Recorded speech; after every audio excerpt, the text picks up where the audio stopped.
Hi, fourth graders, it's Miss K, and I am back with your next poetry lesson of Unit 3, Lesson 2. So here is your vocab for today. First word is aardvark. That is a noun, and it's a small mammal, and they live in Africa. Crave is a verb, and that means to want or wish for. Lack is a verb, and that means to be without. A newt is an amphibian found in many parts of the world, so they live in water and land. A steed is a horse, usually ridden by someone important or a warrior. Alliteration is a noun, and that is the repetition of sounds at the beginning of several words, and these happen really close to each other. So if I were to say, Willie was weary, I use the W. Or Dan dances dangerously. So I'm repeating that same first sound over and over.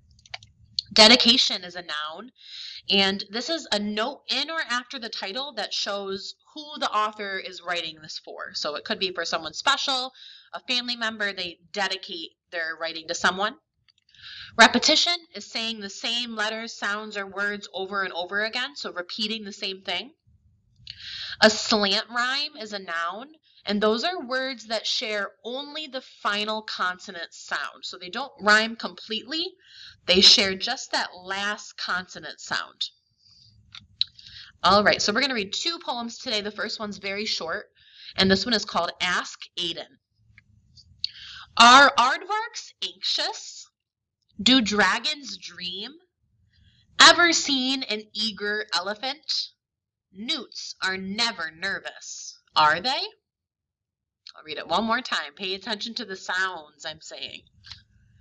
Are aardvarks anxious? Do dragons dream?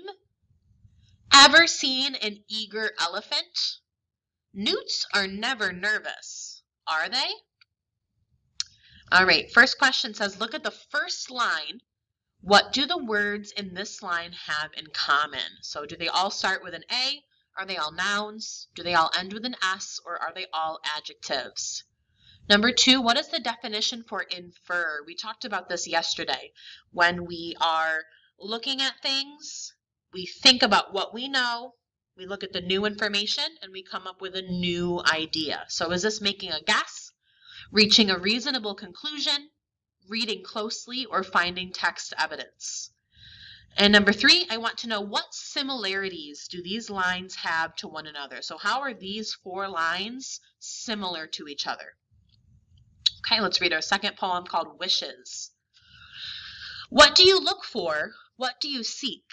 A silver bird with a golden beak? What do you long for? What do you crave? Golden gems in a silver cave. What do you lack and what do you need? A silver sword and a golden steed. What do you want? Of what do you dream? A golden ship on a silver stream. What do you have and what do you own? A silver robe and a golden crown. What would you be? Oh, what would you be? Only the king of the land and the sea.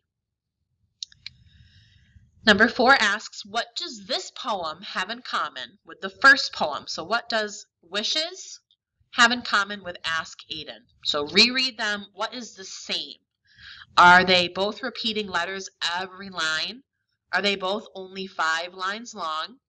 Are both speakers asking the reader questions? Or are both using rhyming? Number 5, how many lines does this poem contain? So remember, each one is a line, so you're going to go through and count how many lines this poem has. 6, how many stanzas? So remember, stanzas are like paragraphs, so look for those breaks. Are there any breaks within the poem? Count how many stanzas are within the poem. And for the rest of the questions, I give you an image, and I want you to choose what part of the poem is represented from the image. So here's the first one. You're going to choose which lines are shown here. Here's the second one. Here's the next one. We got a horse and a sword.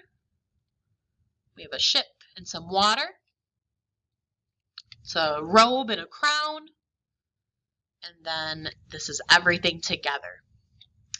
And the very last question asks, oops, got to fix that. What does the speaker of this poem want to be?